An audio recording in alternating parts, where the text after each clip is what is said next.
یوم آزادی صحافت کے موقع پر human rights commission of Pakistan اور کراچی یونین آف جرنلسٹ کے اشتراک سے کراچی پریس کلب میں میڈیا کو درپیش نئے چیلنجز کے عنوان سے ایک اہم تقریب کا انعقاد کیا گیا۔ تقریب میں سینئر صحافی، انسانی حقوق کے نمائندے، تحقیقات اور شعبہ صحافت سے وابستہ اساتذہ نے شرکت کی، جنہوں نے موجودہ دور کو پاکستان میں صحافت کے لیے نہایت ہی خطرناک قرار دیا۔ کہ ریاست نے یہ طے کر لیا ہے کہ میڈیا کو مکمل طور پر ریگولیٹ کرنا۔ آج جو فگر آئے 180 ممالک میں پاکستان کا 152 نمبر ہے، تو اس سے اندازہ ہوتا ہے کہ کس طرح برے صورتحال ہے۔ پیکا جیسا سیاہ قانون جو کہ انگریزوں کے دور کی نقل ہے وہ نافذ ہے، اس کے تحت پولیس وہ کارروائیاں کر رہی ہے جس کا اسے اختیار نہیں ہے۔ دور حاضر میں صرف پیشہ ورانہ تربیت، صحافی معاشی دباؤ اور اظہار کی آزادی کے مسائل سے دوچار ہیں، جبکہ صحافتی معیار اور معلوماتی آگاہی بھی زوال کا شکار ہے۔ دیکھیے بہت سے معاشی مسائل بھی ہیں اور آزادی کا مسئلہ بھی ہے کہ آزادانہ طریقے سے وہ بات کرنے پہ بھی پابندی ہے،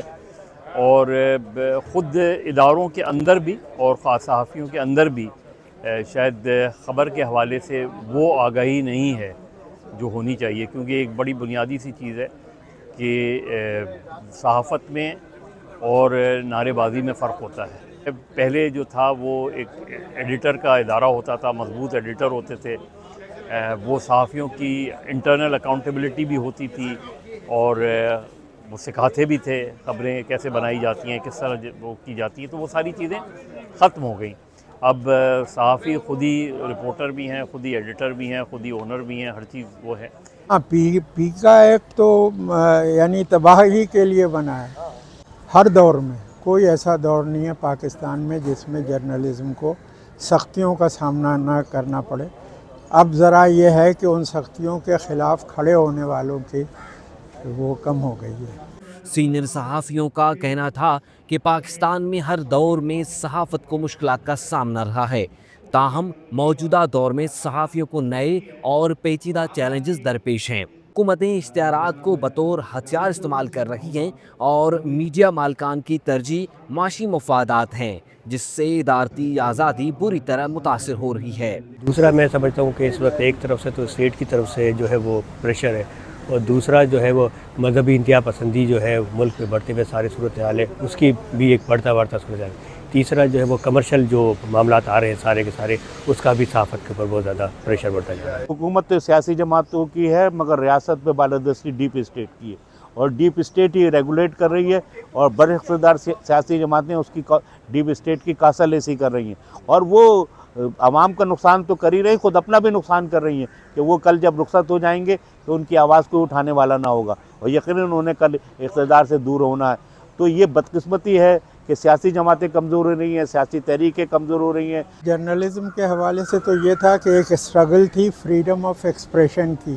63 میں،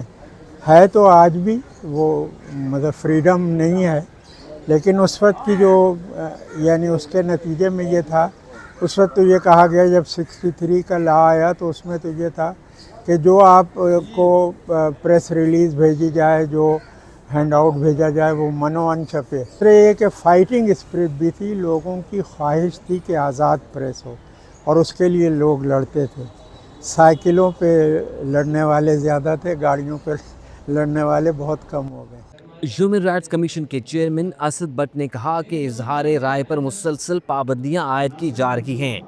درجنوں صحافیوں کو جان سے ہاتھ دھونا پڑا اور متعدد کے خلاف جھوٹے مقدمات درج کیے گئے۔ تھریٹ کا شکار رہے ہیں،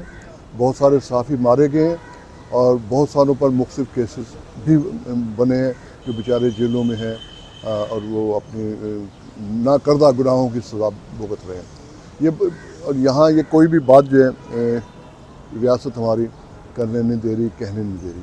اب پیکا ایکٹ کو لے لیں، وہ خالی صحافیوں کو کے لیے نہیں ہے یا انہی کو پہ قدغنیں نہیں لگاتا، وہ تو ایک عام آدمی جو ہے اگر وہ بھی کوئی بات ایسی کر دیتا ہے، وہ کٹتا ہے، لکھتا ہے، سوشل میڈیا بھی لگاتا ہے، وہ تو اس کے خلاف بھی کیسز بن جائیں گے، اور یہ بڑی خطرناک بات ہے۔ تو اس کا مطلب یہ کہ ہم بجائے ترقی کی طرف، آگے کی طرف جانے کے، ہم نے ریورس گیئر لگا رکھا ہے